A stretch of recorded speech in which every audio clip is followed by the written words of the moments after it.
यह हरतालिका व्रत कथा शिवजी ने ही मां पार्वती को सुनाई थी। शिव भगवान ने इस कथा में मां पार्वती को उनका पिछला जन्म याद दिलाया था। पढ़े विस्तार से। हे गौरा, पिछले जन्म में तुमने मुझे पाने के लिए बहुत छोटी उम्र में कठोर तप और घोर तपस्या की थी। तुमने ना तो कुछ खाया और ना ही पिया, बस हवा और सूखे पत्ते चबाए। जला देने वाली गर्मी हो या कंपा देने वाली ठंड तुम नहीं रटी रही। बारिश में भी तुमने जल नहीं पिया। तुम्हें इस हालत में देखकर तुम्हारे पिता दुखी थे।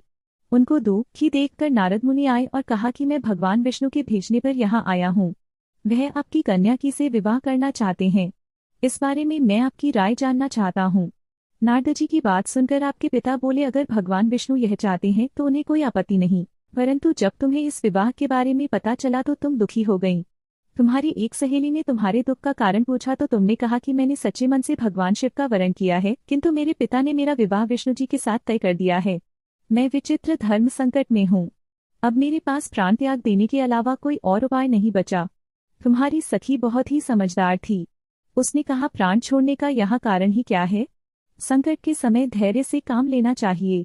भारतीय नारी के जीवन की सार्थकता इसी में है कि जिसे मन से पति रूप में एक बार वरण कर लिया, जीवन पर्यंत उसी से निर्वाह करें। मैं तुम्हें घनघोर वन में ले चलती हूँ, जो साधना स्थल भी है और जहाँ तुम्हारे पिता तुम्हें खोज भी नहीं पाएंगे। मुझे पूर्ण विश्वास है कि ईश्वर अवश्य ही तुम्हारी सहायता करेंगे। तुमने ऐसा ही किया। तुम्हारे पिता तुम्हें घर में न पाकर बड़े चिंतित और दुखी हुए। इधर तुम्हारी खोज होती रही, उधर तुम अपनी सहेली के साथ नदी के तट पर एक गुफा में मेरी आराधना में लीन रहने लगी। तुमने रेत के शिवलिंग का निर्माण किया। तुम्हारी इस कठोर तपस्या के प्रभाव से मेरा आसन हिल उठा और मैं शीघ्र ही तुम्हारे पास पहुंचा और तुमसे वर मांगने को कहा। तब अपनी तपस्या के फलीभूत मुझे अपने समक्ष पाकर तुमने कहा, मैं आपको सच्चे मन से पति के रूप में वरण कर चुकी हूँ। यदि आप सचमुच मेरी तपस्या से प्रसन्न होकर यहाँ पधारे हैं तो मुझे अपनी अर्धांगिनी के रूप में स्वीकार कर लीजिए। तब तथास्तु कहकर मैं कैलाश पर्वत पर लौट गया। उसी समय गिरिराज अपने बंधु बांधवों के साथ तुम्हें खोजते हुए वहां पहुंचे। तुमने सारा वृतांत बताया और कहा कि मैं घर तभी जाऊंगी अगर आप महादेव से मेरा विवाह करेंगे।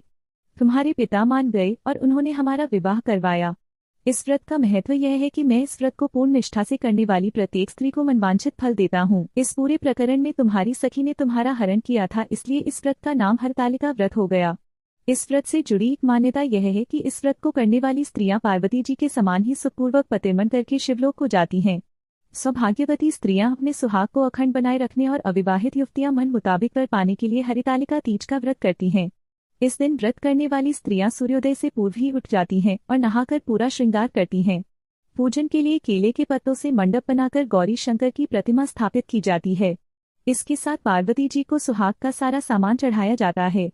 रात में भजन कीर्तन करते हुए जागरण कर 3 बार आरती की जाती है और शिव पार्वती विवाह की कथा सुनी जाती है। इस व्रत के व्रती को शयन का निषेध है, इसके लिए उसे रात्रि में भजन कीर्तन के साथ रात्रि जागरण करना पड़ता है। प्रातःकाल स्नान करने के पश्चात श्रद्धा एवं भक्ति पूर्वक किसी सुपात्र सुहागिन महिला को श्रृंगार सामग्री, वस्त्र, खाद्य सामग्री, फल, मिष्ठान एवं यथाशक्ति आभूषण का दान करना चाहिए। वेद के शिवलिंग बनाए हैं तो उनका जलाशय में विसर्जन किया जाता है और खीरा खाकर व्रत को संपन्न किया जाता है।